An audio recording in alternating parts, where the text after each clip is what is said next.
Pada awal abad ke-20, Amerika Serikat sedang berubah cepat. Pabrik-pabrik berdiri di mana-mana, mesin bekerja siang dan malam, dan jutaan buruh menggantungkan hidupnya pada industri.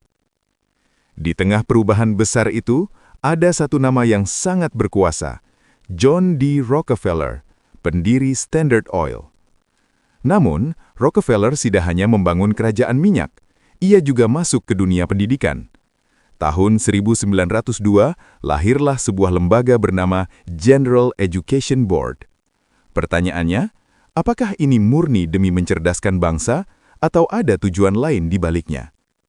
General Education Board atau GEB didirikan dengan dana jutaan dolar, jumlah yang luar biasa besar pada masanya. Secara resmi, misinya terdengar mulia, meningkatkan kualitas pendidikan di Amerika Serikat, terutama di wilayah pedesaan dan daerah miskin. Namun, pendidikan yang dimaksud bukan pendidikan kritis atau filsafat mendalam. Yang didorong adalah pendidikan praktis, keterampilan teknis, dan disiplin kerja. Inilah pendidikan yang selaras dengan kebutuhan industri besar, termasuk industri milik Rockefeller sendiri. Pabrik-pabrik Standard Oil membutuhkan jutaan buruh yang patuh, terampil, datang tepat waktu, tidak banyak bertanya. General Education Board membantu membentuk sistem pendidikan yang menghasilkan pekerja efisien, bukan pemikir independen. Sekolah-sekolah didorong untuk mengajarkan keterampilan dasar, membiasakan rutinitas, menanamkan kepatuhan terhadap sistem. Pendidikan menjadi alat untuk menyiapkan manusia agar cocok dengan mesin, bukan sebaliknya. Melalui pendanaan dan pengaruhnya, GEB ikut menentukan arah kurikulum. Mata pelajaran yang dianggap tidak produktif mulai dipinggirkan. Sementara pelajaran yang mendukung industri seperti matematika praktis, ilmu teknik dasar, administrasi, mendapat tempat utama. Tujuannya jelas, mencetak lulusan yang siap bekerja, bukan siap mempertanyakan sistem. Sekolah berubah menjadi jalur produksi manusia untuk kebutuhan industri.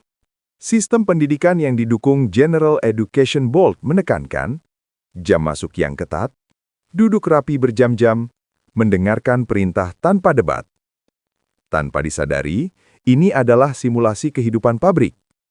Anak-anak dilatih untuk patuh pada otoritas, terbiasa dengan rutinitas, menerima sistem apa adanya. Ketika mereka dewasa, bekerja di pabrik bukan lagi hal asing. Itu hanya kelanjutan dari sekolah. Tidak semua orang setuju. Beberapa pendidik dan pemikir mulai mengkritik arah pendidikan ini.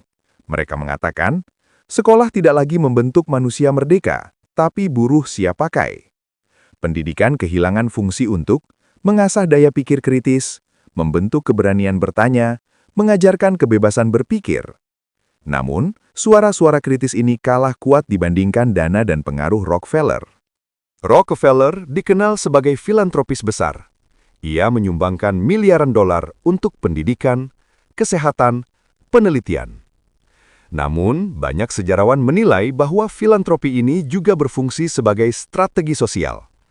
Dengan mendanai pendidikan, Rockefeller membentuk cara berpikir generasi muda, menjaga stabilitas tenaga kerja, mengurangi potensi perlawanan buruh. Bantuan yang terlihat mulia, tapi syarat kepentingan sistemik. Model pendidikan yang didorong General Education Board tidak hilang begitu saja. Jejaknya masih terasa hingga sekarang. Sekolah yang menilai kesuksesan dari nilai dan kepatuhan, pendidikan yang fokus pada siap kerja, minim ruang untuk berpikir kritis. Banyak orang cerdas, terampil, dan rajin, namun jarang diajak bertanya, apakah sistem ini adil? Sebagian orang melihat Rockefeller sebagai pahlawan pendidikan. Sebagian lain melihatnya sebagai arsitek sistem yang menguntungkan industri besar. Keduanya mungkin benar. General Education Board memang meningkatkan akses pendidikan, namun pendidikan itu diarahkan untuk melayani sistem ekonomi tertentu.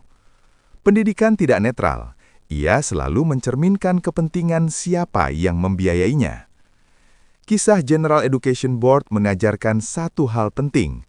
Pendidikan bukan sekedar tentang sekolah, tapi tentang arah masa depan manusia. Pertanyaannya kini ada pada kita. Apakah kita dididik untuk berpikir bebas, atau hanya untuk menjadi roda kecil dalam mesin besar? John D. Rockefeller telah lama tiada. Standard Oil sudah dibubarkan. Namun sistem pendidikan yang ia bantu bentuk masih hidup hingga hari ini.